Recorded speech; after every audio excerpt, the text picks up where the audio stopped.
بسم اللہ الرحمن الرحیم۔ السلام علیکم ڈیئر اسٹوڈنٹس، امید ہے آپ لوگ ٹھیک ہوں گے اور آپ لوگوں کی زندگی خوشیوں کے ساتھ گزر رہی ہوگی۔ تو میرے اس چینل پہ نئے ہر آنے والے ان کو چاہیے کہ میرے چینل کو ضرور سبسکرائب کریں اور پھر اس چینل کے لنکس کو بھی اپنے دوستوں کے ساتھ ضرور شیئر کریں۔ تو بڑھتے ہیں اگلے اشعار کی تشریح کی طرف، اگلے شعر کی تشریح کی طرف۔ اگلا شعر کیا ہے؟ کبھی اپنا بھی نظارہ کیا ہے تو نے اے مجنوں، اے مجنوں کہ لیلا کی طرح تو خود بھی ہے محمل نشینوں میں۔ کبھی اپنا بھی نظارہ یعنی نظر، سوچنا، کبھی اپنے آپ کو بھی دیکھا ہے تو نے اے مجنوں، اے مجنوں اے عاشق۔ یعنی یہ مجنون اصل میں یہ عرب کے ایک مشہور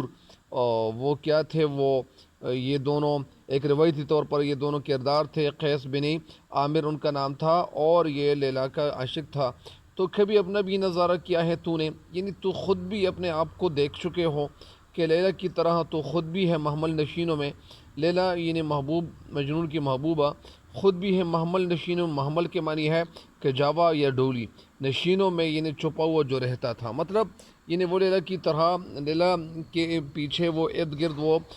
صحراؤں میں وہ ارد گرد گھومتا پھرتا تھا اور وہ ان کو دیکھنے کی کوشش کرتا تھا۔ یہ کون؟ یہ مجنون۔ یعنی شاعر اس شعر کی جو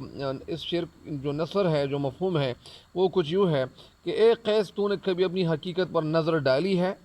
کہ لیلا کی طرح تو خود بھی کے جاوے میں بیٹھا ہوا ہے، یا کی جاوے کی رونق بنی ہوئی ہے، مطلب یا کی رونق ہے، مطلب اس کا یہ ہے کہ خود اپنے نظارہ کبھی کیا ہے تو نے۔ اس شعر میں شاعر علامہ اقبال رحمۃ اللہ علیہ، اس شعر میں اگرچہ وہ لیلا و مجنون کا ذکر کرتے ہیں اور کہتے ہیں کہ مگر اس میں اصل میں اس کے پردے میں وہ انسان سے مخاطب ہے، مسلمان سے مخاطب ہے، اور ہندوستان کا جو مسلمان تھا ان کو مخاطب ہے، اور کہہ رہا ہے کہ اے مسلمان، انسان کو اپنی حقیقت پر نظر ڈالنے کی تلقین کرنے کی کوشش کرتے ہیں اور کہتے ہیں کہ اے انسان، تو دنیا میں اللہ تعالیٰ کی صناعی کا بہترین شاہکار ہے۔ اے انسان، تجھے اللہ تعالیٰ نے کیوں پیدا کیا ہے؟ ایک جگہ علامہ اقبال رحمۃ اللہ علیہ وہ طلوع اسلام اس نظم میں وہ کہتے ہیں کہ خدائے لم یزل کا دست قدرت تو، زبا تو ہے، یقین پیدا کر اے غافل کہ مغلوب گما تو ہے۔ یعنی اے انسان، کبھی تو نے اپنے بارے میں سوچا ہے کہ تو وہ انسان ہے کہ تجھ سے اللہ تعالیٰ دنیا کے کونے کونے تک دین پھیلائے گا، تو تیرے ذریعے سے مسلمانوں میں اضافہ ہوتا چلا جائے گا، تیرے وجہ سے بہت سارے جو ممالک ہیں ان میں یہ دین کی جو روشنی ہے وہ پھیلتی چلی جائے گی، تیری وجہ سے اللہ تعالیٰ یعنی یہ دنیا اللہ تعالیٰ نے تخلیق کی ہوئی ہے، اور تو ایسا مت سمجھ کہ تو یعنی اس دنیا میں ہو کر رہے گا اور یا اس دنیا میں تو ختم ہو جائے گا اور پھر اگلی دنیا میں نہیں ہوگا۔ مطلب اس کا یہ ہے کہ مسلمان، تو خود اپنا نظارہ کر، خود اپنے بارے میں سوچ کہ اللہ تعالیٰ نے تجھے اس بہترین جو صورت میں تجھے پیدا کیا ہے اور کہ وہ تجھے محبوب رکھتا ہے، مگر افسوس کی بات یہ ہے کہ انسان اپنی حقیقت سے، اپنے ذات سے غفلت میں پڑا ہوا ہے۔ یعنی ایک شاعر کیا خوب کہتے ہیں کہ خدا کو بھول گئے ہیں لوگ فکر روزی میں، خدا کو بھول گئے ہیں لوگ فکر روزی میں، رزق کا خیال ہے رزق کا کچھ خیال نہیں۔ ہم اپنے رزق کی تلاش میں ادھر ادھر گھومتے چلے جا رہے ہیں۔ ہمیں اللہ تعالیٰ کی عبادت کرنی چاہیے، اور جب ہم اللہ تعالیٰ کی عبادت کریں گے تو اللہ تعالیٰ ہمیں یعنی ایسی بادشاہی عطا کرے گی، اللہ تعالیٰ کی طرف سے ہمیں وہ انعامات ملیں گے جس طرح وہ انسان جو 5 وقت نماز پڑھتا ہے تو اللہ تعالیٰ ان کے لیے یعنی وہ 5 جو ان کو کیا ملیں گے، 5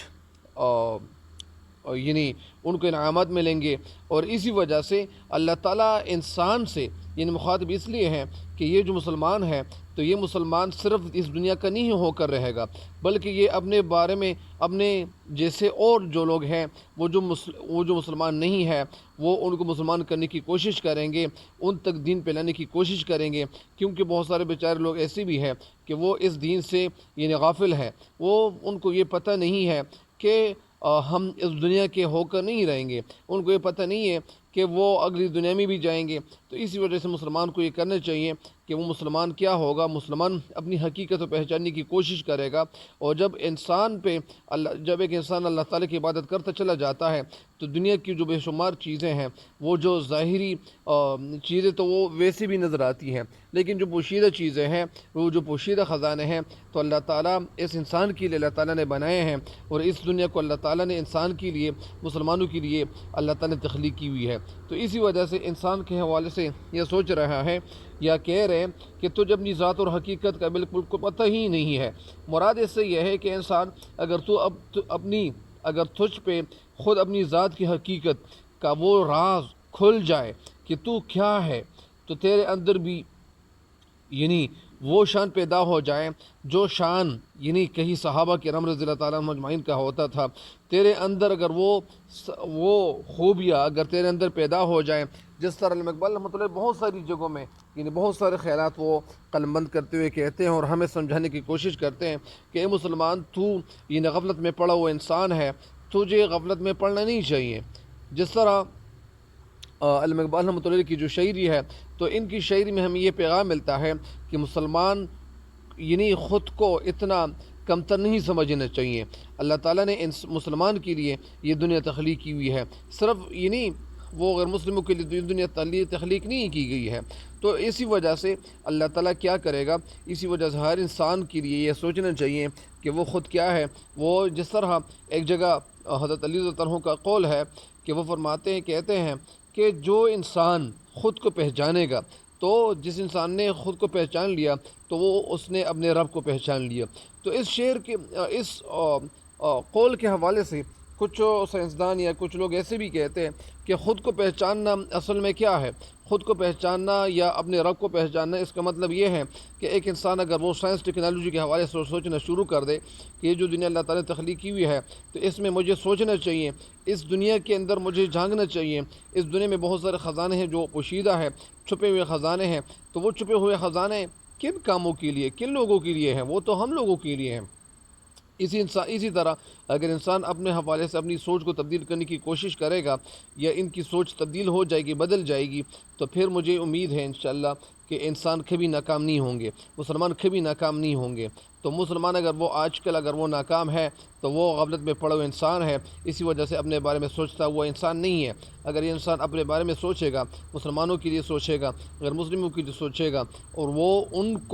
ان تک دین پہ لانے کے حوالے سے سوچے گا، تو مجھے امید ہے کہ وہ کبھی ناکام نہیں ہوگا۔ اور یہ دنیا اللہ تعالیٰ نے تخلیق اس لیے کی ہوئی ہے کہ یہ سارے انسان یعنی ایک دوسرے کے کام آئیں گے۔ تو اسی وجہ سے اس شعر کی تشریح مکمل ہو گئی ہے۔ تو اسی وجہ سے مسلمان کو یہ مخاطب کو کرتے ہوئے کہتے ہیں کہ تو جس طرح وہ لیلا کی طرح خود بھی محمل نشینوں میں، یعنی تو اپنے دل کے خزانے کو دیکھ، یعنی جس طرح وہ جو مجنون تھا، وہ صحراؤں میں ادھر ادھر گھومتا پھرتا تھا، اور وہ آبادی کو چھوڑ کر ادھر ادھر صحراؤں میں بھٹکتا پھرتا چلا جاتا تھا۔ تو اسی وجہ سے تو ان کی طرح ادھر ادھر مت گھومے پھرو، مطلب یعنی اپنے دل پہ سوچنے کی کوشش کر، تو تیرے دل میں وہ خزانہ ہے کہ اس خزانے کے حوالے سے تجھے بالکل پتہ نہیں ہے۔ تو اسی وجہ سے تو اس خزانے کو پہچاننے کی کوشش کر۔ تو مجھے امید ہے کہ اس شعر کی تشریح آپ سمجھ چکے ہوں گے۔